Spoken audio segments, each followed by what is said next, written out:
क्या हमारा hero Bryan एक इल्यूजन है और इलाइट्रा की एक ऐसी खतरनाक मिस्ट्री जिसको सुनकर आप अपने दांतों तले उंगलियां चबा जाओगे। तो वीडियो को पूरा देखना। Let's begin.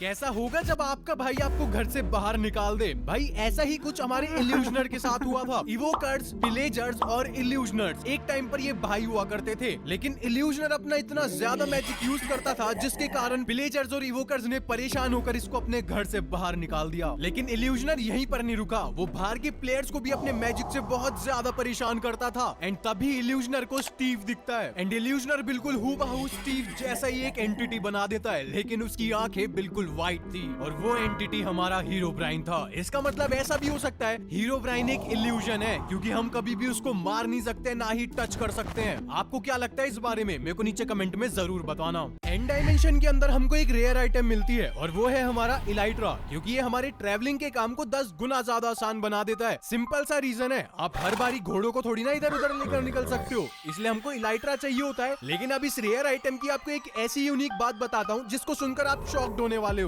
आप जब भी आसमान में इस इलाइट्रा को पहनकर उड़ने निकलते हो तो नोटिस कर लेना ये इलाइट्रा थोड़ा सा भी नहीं हिलता है। हिलने से मेरा मतलब है जैसे हमारे बर्ड्स हवा में उड़ते वक्त अपने विंग्स को हिलाते हैं, ये इलाइट्रा बिल्कुल स्टिल रहता है। इसका मतलब इलाइट्रा सिर्फ हमको हवा में रखता है। आगे की डायरेक्शन में जाना या आसमान में ऊंची हाइट पर जाना ये सिर्फ रॉकेट्स का काम है। एंड जरा इस इलाइट्रा को बड़े ध्यान से देखो यार, आपको ये विंग्स लगते भी हैं। भाई मेरे को तो ये किसी विंग्स की प्रोटेक्शन लगते हैं। कॉम्प्लिकेटेड जरूर है समझने में, लेकिन अभी मैं आपको और अच्छे से समझाता हूँ। जैसे बटरफ्लाई ग्रो होने के बाद अपने पीछे एक प्रोटेक्शन यानी ककून को छोड़ जाती है, एग्जैक्टली इसी तरीके से ये इलाइट्रा भी किसी की प्रोटेक्शन हुआ करता था। लेकिन किसकी? हमारा इलाइट्रा इतना ज्यादा बड़ा है कि हनी बी की विंग्स की प्रोटेक्शन तो बिल्कुल नहीं हो सकता, और इतना भी बड़ा नहीं है कि एंडर ड्रैगन की विंग्स की प्रोटेक्शन हो। वेल, आपको क्या लगता है किसकी विंग्स की प्रोटेक्शन होगी हमारी इलाइट्रा? नीचे कमेंट में जरूर बताना।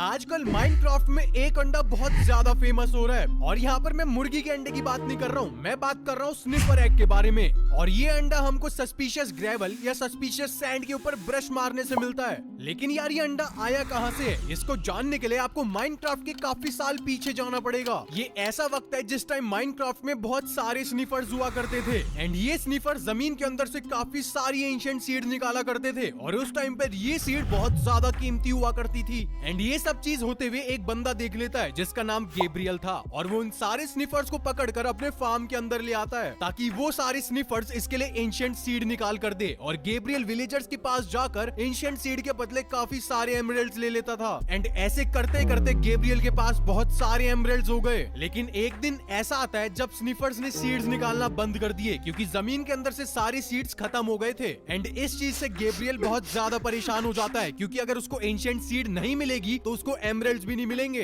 एंड इसके बाद ये सारे स्निफर्स गैब्रियल के लिए बिल्कुल काम के नहीं रहे, और जो गैब्रियल का बेटा था इन स्निफर्स के साथ मजे मस्ती करता रहता था। लेकिन इसी चीज से गैब्रियल बहुत ज्यादा परेशान था, क्योंकि इतने सारे स्निफर्स होने के कारण बहुत सारी जमीन का एरिया वेस्ट हो रहा था। तो गुस्से में आकर गैब्रियल एक एक कर इन सारे स्निफर्स को मारना शुरू कर देता है, और ये चीज होते हुए गैब्रियल के बेटे ने देख ली। इस चीज से उसका बेटा बहुत ज्यादा उदास हो जाता है, और जो फार्म के अंदर थोड़े बहुत अंडे पड़े थे गैब्रियल का बेटा उनको ले जाकर कहीं दूर छुपा देता है ताकि इसके फादर इन अंडों को भी ना तोड़ दें। एंड जो ये अंडे यहाँ पर छुपाए गए थे ये बहुत सालों बाद आज जाकर हमको मिले हैं, जो हमको सस्पिशियस सैंड और सस्पिशियस ग्रेवल में से मिलते हैं। हमारे माइनक्राफ्ट में टोटल 2 पोर्टल हैं। एक है हमारा नेदर पोर्टल जिसको हम खुद बना सकते हैं, और एक है हमारा एंड पोर्टल जिसके लिए हमको पहले स्ट्रॉन्ग होल्ड को ढूंढना पड़ता है। लेकिन स्ट्रॉन्ग होल्ड की सच्चाई है क्या? किसी ने इसको जमीन के इतना नीचे बिल्कुल परफेक्ट वे में कैसे बनाया और क्यों बनाया? तो चलो इसका रीजन मैं बताता हूँ। तो काफी टाइम पहले विच ने अपने आप को और पावरफुल बनाने के लिए एक प्लेयर पर अपना एक्सपेरिमेंट कर उसको ज़ॉम्बी में ट्रांसफॉर्म कर दिया था। एंड इसके कारण धीरे धीरे पूरे विलेज के अंदर ज़ॉम्बी वायरस फैल गया। तो इसके कारण काफी सारी विलेजर्स की आए दिन मौत होती रहती थी। तो तभी इन सब से बचने के लिए हमारे एंशिएंट बिल्डर्स जमीन के नीचे चले जाते हैं और वहां पर एक ऐसा बेस बनाते हैं जहां पर कोई भी ज़ॉम्बी का वायरस ना आ सके। लेकिन अनलकीली एक विलेजर ऑलरेडी इन्फेक्टेड था, जिसकी वजह से वो ज़ॉम्बीफाइड विलेजर बन गया। तो तभी एंशिएंट बिल्डर्स ने एक जेल वाला रूम बनाया जिसके अंदर ज़ॉम्बीफाइड विलेजर को डाल दिया था। एंड ये वायरस बाकी लोगों में ना फैले इसलिए वो कुछ ना कुछ ट्राई करके एक ऐसा पोर्टल बना देते हैं जो बिल्कुल नई डायमेंशन में ले जाता है। एंड पोर्टल में जाने के बाद इनको पता लगता है कि यहाँ पर तो इससे भी ज्यादा बड़ा खतरा है, और वो है हमारा एंडर ड्रैगन।